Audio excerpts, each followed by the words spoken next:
Halo teman-teman Gunners. Kali ini aku akan bahas tentang review tadi malam pertandingan Arsenal melawan Watford ya, dengan skor 1-0 main di kandangnya Arsenal. Oke, pertama-tama kita bahas dulu dari line up-nya.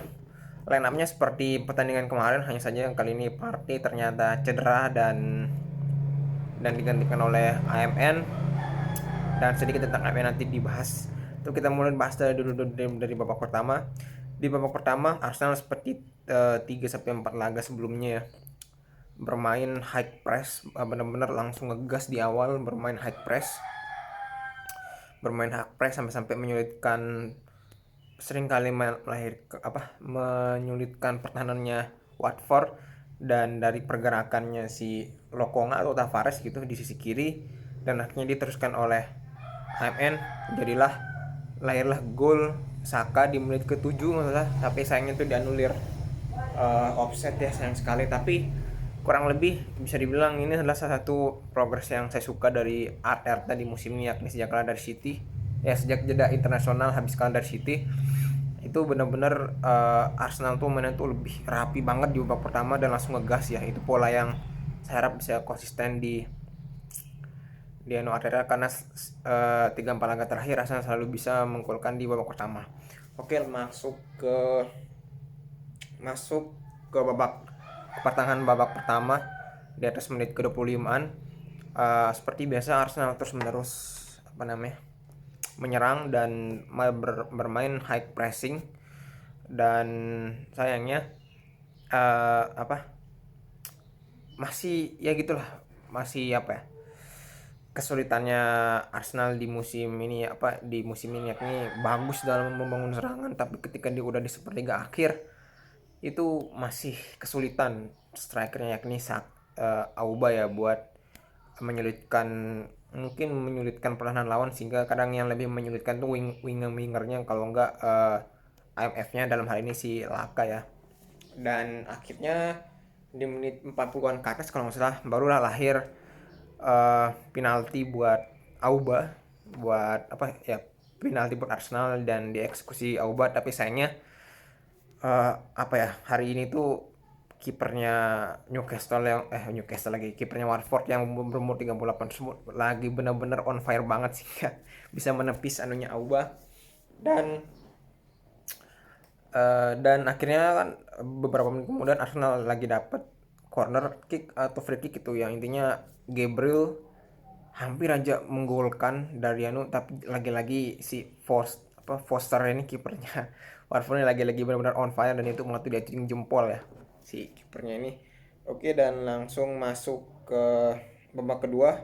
Di babak pertama jadi 0-0, masuk di babak kedua seperti biasa Arsenal langsung seperti biasa ngegas, tapi kali ini pressingnya nggak terlalu tinggi di babak pertama. Dan akhirnya dari permainan lebih teratur dan dominan dari Arsenal, di menit ke-56 itu lahir gol dari Smith Rowe, yang benar-benar nih akhir-akhir ini saya benar-benar suka Smith Rowe ini karena dia apa namanya eh, bisa terus terlatih buat menggolkan dari sudut-sudut sempit gitu, sesuatu yang agak jarang dimiliki banyak pemain Arsenal lainnya.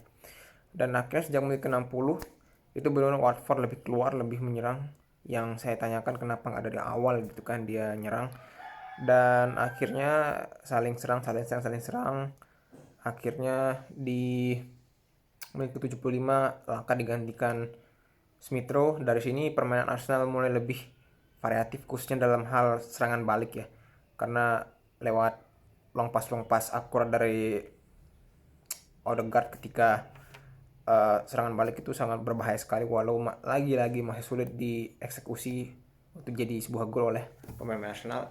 Dan akhirnya di menit ke-80-an akhir si Watford kartu merah dan ada tambahan 6 menit. Itu benar-benar saya kira Watford akan lebih bermain putar, ternyata dia lebih berani bermain keluar gitu, benar-benar nothing tulus. Dan dari pergerakan mereka sempat gol di menit ke-92 kalau nggak salah, ketika Joshua King itu lolos dari pertahanan Arsenal di sisi kanan ya, dari Tomiyasu. Dan akhirnya dan juga Ramsdale juga sempat maju buat menghalaunya, tapi dan juga berhasil dihalau apa, dan juga masih masih lagi lolos dari apa namanya, dari hadangannya Ramsdale, dan dia menggolkan dari sudut sempit, kalau dari sudut sempit yang jauh sih Joshua King, namun gagal gol ya karena kena apa, malah kena, ya pokoknya kebuang gitu bolanya, dan sayang sekali. Dan benar-benar saya kredit buat Watford ya yang nggak bermain parkir bus selama 90 menit, plus juga kipernya Foster yang benar-benar nge-safety 2 sampai 3 kali itu yang membuat Arsenal tidak bisa gol. Kalau ini gol aja hampir bisa 4-0 Arsenal kalau misalkan offsetnya, beberapa golnya nggak di offset, dan satu penaltinya itu nggak di apa, bisa masuk gitu. Dan sedikit mengenai Odegaard yang kok sering kali akhir-akhir ini dicadangin, itu bisa kita bilang dari performanya Laka ya, yang emang patut selama dia menjadi masih masih jadi super sub dan Odegaard masih masih jadi starter, itu setiap kali Laka diturun dia sering kali konsisten bermain bermain bagus gitu, selalu berkontribusi dan akhirnya mendapatkan kesempatan. Tapi yang menjadi pertanyaan, kalau Laka ditaruh di depan nanti Auba itu bakal apa ya, Auba udah lebih bagus sekarang kalau di tengah, apa ya, di striker depan, tapi bukan sebagai finisher, lebih sebagai seorang apa ya, whole player, mungkin seorang dummy runner atau pokoknya yang ngobrak-ngabrik pertahanan lah, bukan sebagai finishing sekarang tugasnya, dan itu tugasnya lebih diserahkan kepada pemain-pemain lain. Dan ya akhirnya Laka ditempatkan di IMF, walaupun dalam line up mungkin itu 4-4-2, tapi itu sebenarnya 4-2-3-1, cuma Laka mainnya lebih ke dalam ya, di belakangnya Auba gitu. Auba lebih main di depan, dan so far Laka lebih bagus sekali pernya, walau bukan sebagai Odegaard yang ngasih end pass bagus, tapi lebih sebagai pengobrak-abrik di second line sama sebagai jembatan dari tengah ke depan gitu.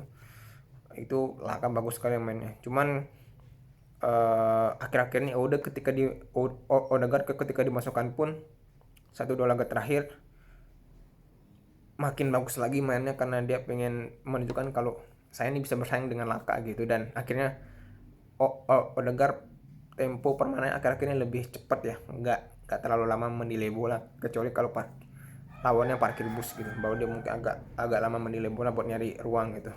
Dan so far itu aja dari aku, dan jangan lupa join di bawah ini komunitas TA ya, Tribe Anak Arsenal. Oke, sampai jumpa di video Anak Arsenal selanjutnya. Oke, see you Gunners.